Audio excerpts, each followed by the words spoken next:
kita bahas adalah mengenai mekanisme tentang pengalihan hak.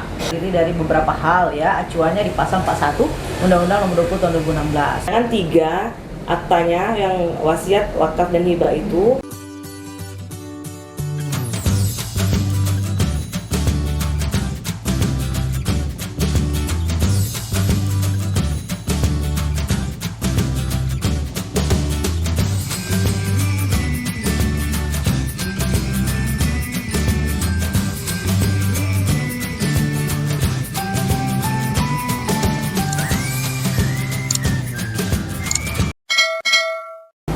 Assalamualaikum warahmatullahi wabarakatuh. Halo Sobat Smart dimanapun Anda berada, jumpa lagi dengan Ren Smart.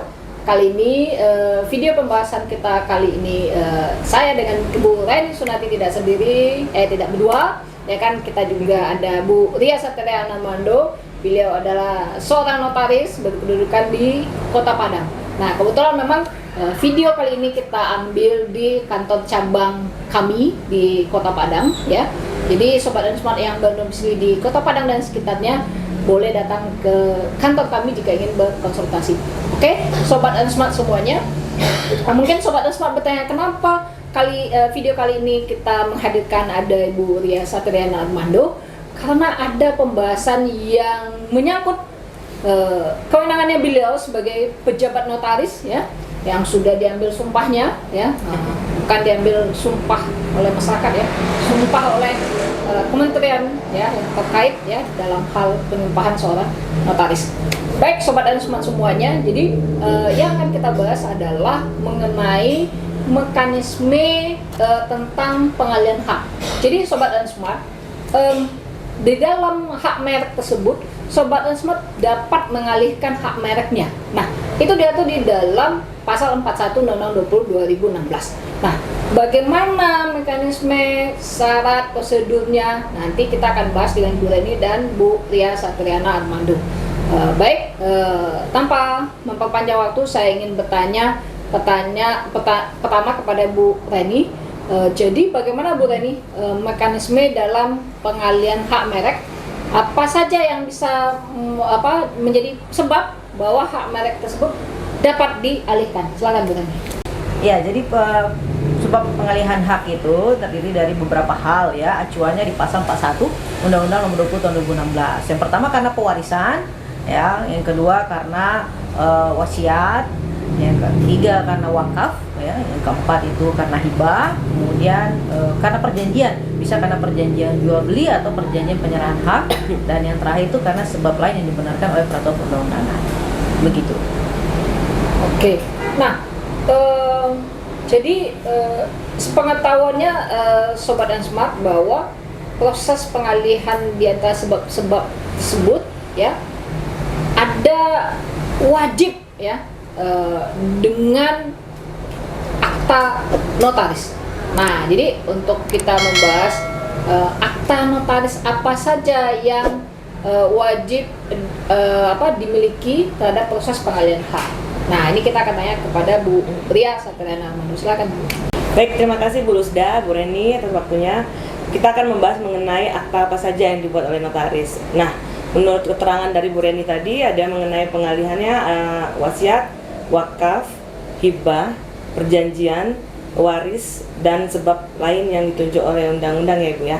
Nah, mengenai saya bahas dulu mengenai waris. Waris itu ada cukup dicatatkan saja atau dibuatkan akta, itu tergantung dari objeknya. Misalnya kalau yang dibuatkan adalah merek yang waris tersebut adalah Tionghoa, berarti kan memang surat keterangan warisnya notaris yang membuatkan. Pemiliknya ya. Pemiliknya ya. Atau pemohon mereknya ya. Ya, tergantung. Nah, kalau misalnya dari pribumi itu hanya dari surat keterangan waris lurah saja atau perjanjian di bawah tangan sudah cukup. Sedangkan 3 aktanya yang wasiat, wakaf dan hibah itu memang dibuatkan oleh notaris. Oke. Itu ada dokumen-dokumen pendukungnya. Kenapa dibuatkan? Karena memang objek tersebut sudah masuk ke dalam akta yang ada yang kita buatkan. Dan diwajibkan notaris. Ya, diwajibkan ya Bu ya. Iya. Kalau perjanjian bagaimana Bu Rene? Perjanjian itu bisa di bawah tangan, bisa juga hanya dilegalisasikan di hadapan notaris. Itu tergantung dari permintaan kliennya saja sih Bu. Tapi tidak mewajibkan. Iya. Oke. Jadi sobat dan smart semuanya, berdasarkan pasal 41 itu dinyatakan ada 6 sebab proses pengalihan hak itu ada 3 yang wajib harus dengan akta notaris ya. Satu adalah wakaf, hibah, dan wasiat. Untuk waris boleh pakai akta notaris, boleh tidak, tergantung si pemilik mereknya siapa, Iya, gitu ya. Nah, kalau terkait perjanjian boleh perjanjian di bawah tangan, boleh perjanjian di notaris seperti itu. Nah, kalau terkait sebab yang diatur oleh perjanjian, undang-undang ya boleh pakai akta notaris, boleh juga tidak. Nah, oke. Nah, sekarang langkah selanjutnya bagaimana Bu Raini? Ya kan, apakah setelah itu perlu bagaimana dengan ke DJKI? Apakah kita perlu melaporkan ke DJKI terhadap akta-akta tersebut atau surat pernyataan tersebut atau bagaimana Bu Raini? Ya, jadi setelah mendapatkan bukti pengalihan tadi ya, apakah dia itu karena pewarisan atau karena dia wasiat, wakaf, hibah ataupun perjanjian ya, itu dibawa ke DJKI ya. Artinya dimohonkan ya mengajukan permohonan pencatatan pengalihan hak. Karena salah satu tersebut tadi disertai dengan dokumen pendukung. Dokumen pendukung itu adalah identitas daripada si pemilik atau si pemohon dan yang menerima hak tersebut. Apakah dia karena waris berarti ahli waris ya. Kalau dia wasiat, nah siapa penerima wasiatnya. Kalau dia wakaf, siapa penerima wakaf. Hibah juga begitu, termasuk juga dengan perjanjian penerima ini siapa. Nah, itu dilampirkan identitasnya.